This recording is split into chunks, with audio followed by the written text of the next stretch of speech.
speaker. She is an activist and a mother of two. She is a member of Galway Pro-Choice and Parents for Choice. So here is Jenny Owen Thomas. Great. Okay, so I'm Jenny Owen Thomas, mother of two, member of Parents for Choice. Okay, can you lift that up and point it? Do you want to stand up? Can you hear me now? Okay, great. Okay, I'm here to give you a parent's perspective on the 8th Amendment. There's a certain perception out there that those who advocate for choice must be child-free or even anti-children. That there's something almost counterintuitive about being a parent who is pro-choice. That even more so mothers, having carried our babies inside us and brought them into the world, should expect every woman to do the same with her own body. Let me tell you now, this is absolutely not the case. There are many parents, many mothers who feel the opposite, and there are a few of them, including myself, here today. Having been pregnant, having given birth, and had first-hand experience of parenthood demonstrates to us how profoundly important choice is. This is how Parents for Choice came to be. Did you know the lack of access to abortion services in Ireland disproportionately affects us parents and our families? Over 54% of people who access abortions already have at least one child. Did you also know that the amount of people in their 30s accessing abortions is on the rise, while the number of those in their 20s is declining? These are not the feckless young women that people would have you believe. These are people who are making the best decision for themselves and they're living, breathing children. They're striving to be better parents by making these decisions. Surely that is what we want for society. That every parent is a parent by choice. That every child born is born into a loving family, a family that chooses them. We know parenting is hard. It's one of the toughest jobs there is and one of the most important. Raising future generations is a huge task. Not one that should be taken on lightly, and definitely not one that should be used as punishment for daring to have sex.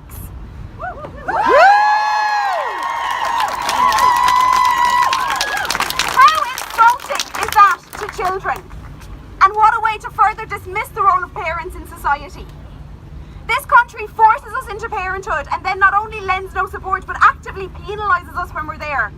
Recent cuts to lone parents allowance when 60% of lone parents family already experience deprivation. The highest childcare costs in Europe. A homelessness crisis affecting thousands of families and a lack of support and services for families raising children with extra needs. This country does not love children and it does not love parents.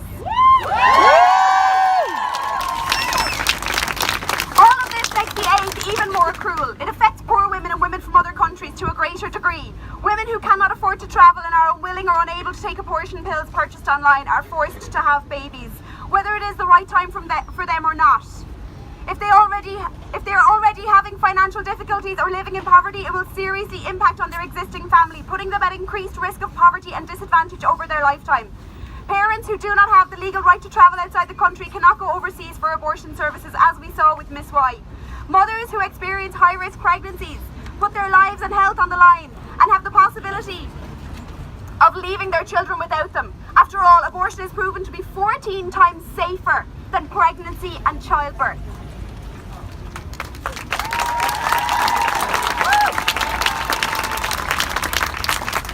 All of these parents must then either take illegal abortion pills and face 14 years in jail, continue a pregnancy they feel will hurt them or their family, or take action to end the pregnancy in a high-risk or harmful way.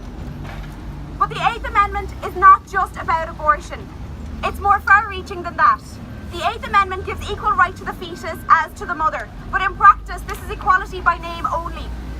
There are numerous examples of care in the maternity services where the fetus is given more rights than the mother.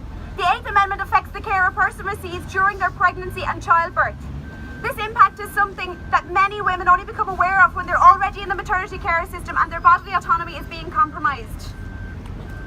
It affects women who are experiencing the devastating loss of a wanted pregnancy, not allowing us to make decisions concerning our care as in other countries.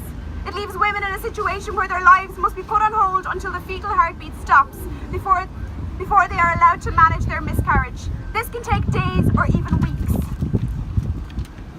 Waiting for the inevitable, unable to begin the process of grieving, unable to go to work, unable to care for their living children.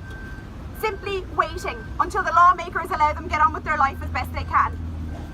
It also directly removes and overrides the woman's right to consent to or refuse any procedure during labour and birth. In fact, pregnant women are the only group of adults with the capacity to consent who are specifically excluded from the national consent policy.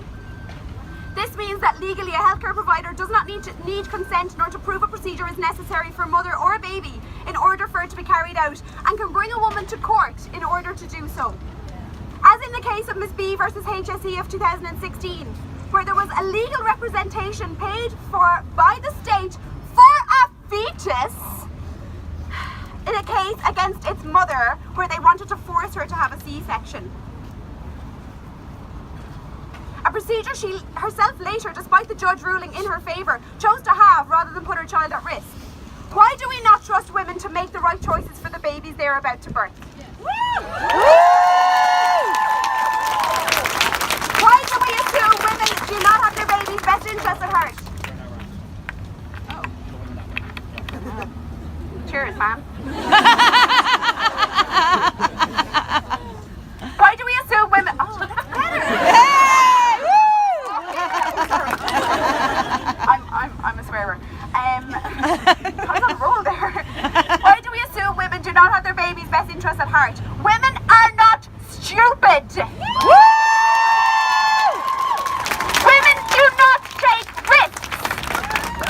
They make good decisions for themselves and their baby. They need to be supported, not violated and threatened. So please tell me how the other side love them both.